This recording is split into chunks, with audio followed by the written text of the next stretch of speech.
Apakah itu karapan sapi? Karapan sapi sendiri merupakan suatu istilah yang mengacu kepada perlombaan pacuan sapi yang berasal dari Madura, Jawa Timur. Di perlombaan ini akan terdapat satu pasang sapi yang bertugas untuk menarik satu kereta yang terbuat dari kayu.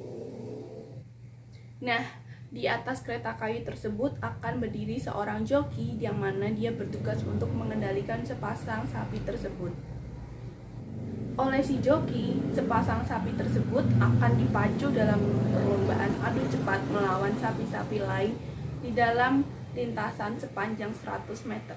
Yang paling menantang adalah bagian di mana sapi-sapi tersebut harus sampai di garis finish hanya dalam waktu 10 detik sampai dengan 1 menit.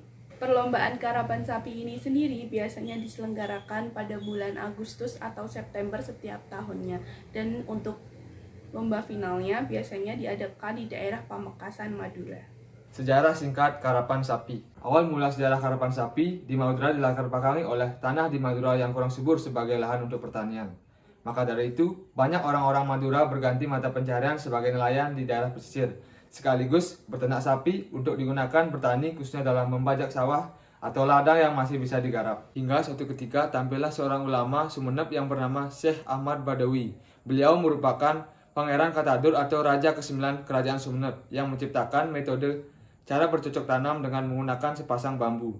Kemudian alat yang digunakan masyarakat Madura dengan sebutan nanggala atau salaga, yang dalam prakteknya ditarik dengan 2 ekor sapi. Pada awalnya, tujuan diadakan karapan sapi ini adalah untuk memperoleh sapi yang punya fisik yang kuat untuk membajak ladang atau sawah.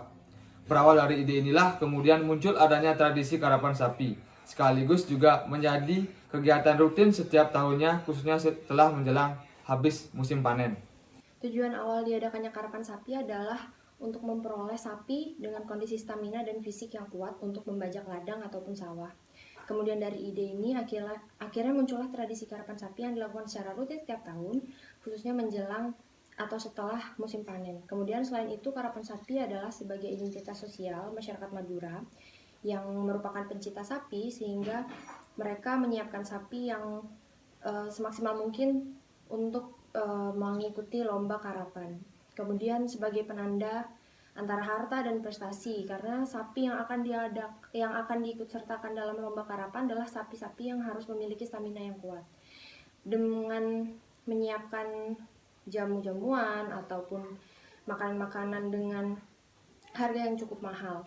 Kemudian sapi yang menang juga akan dipajang di depan rumah semalam suntuk untuk memberikan informasi kepada warga bahwa sapi ini adalah sapi yang dibanggakan oleh keluarga pemenang tersebut. Kemudian sebagai prestasi dan kebanggaan, karena meskipun pemilik sapinya telah meninggal, prestasinya tidak akan dilupakan dan akan terus dibicarakan oleh cucu-cucunya.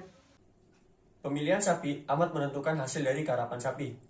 Sapi yang cocok untuk karapan biasanya dibedakan sejak umur 3-4 bulan. Kemudian dari umur 10 bulan, sapi mulai dilatih, diberi jamu, dipijat, dan dimandikan.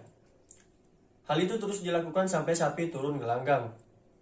Dalam karapan sapi, harga diri para pemilik sapi dipertaruhkan. Kalau menang, mereka mendapat hadiah dari uang taruhan. Harga sapi pemenang pun juga dapat melambung tinggi. Kemudian kalau kalah, harga diri pemilik akan jatuh dan kehilangan uang yang tidak sedikit. Sebab biaya perawatan untuk seekor sapi karapan terbilang cukup mahal. Berbagai cara pun sudah dilakukan oleh para pemilik sapi untuk meraih kemenangan, termasuk menyewa dukun untuk menjampi-jampi sapinya agar selamat dari serangan musuh. Pelaksanaan karapan sapi dibagi dalam 4 babak. Babak pertama, seluruh sapi diadu kecepatannya dalam 2 pasang untuk memisahkan kelompok menang dan kelompok kalah. Pada babak ini, semua sapi yang menang maupun yang kalah dapat bertanding lagi sesuai dengan kelompoknya.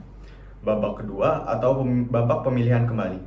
Pasangan sapi pada kelompok menang akan dipertandingkan kembali, demikian sama halnya dengan sapi-sapi di kelompok kalah. Dan pada babak ini, semua pasangan dari kelompok menang dan kalah tidak boleh bertanding kembali, kecuali beberapa pasang sapi yang menempati kemenangan urutan teratas di masing-masing kelompok. Babak ketiga atau semifinal. Pada babak ini, masing-masing sapi yang menang pada masing-masing kelompok diaduk kembali untuk menentukan 3 pasang sapi pemenang dan 3 sapi dari kelompok kalah. Pada babak keempat atau babak final diadakan untuk menentukan juara 1, 2, dan 3 pada kelompok kalah.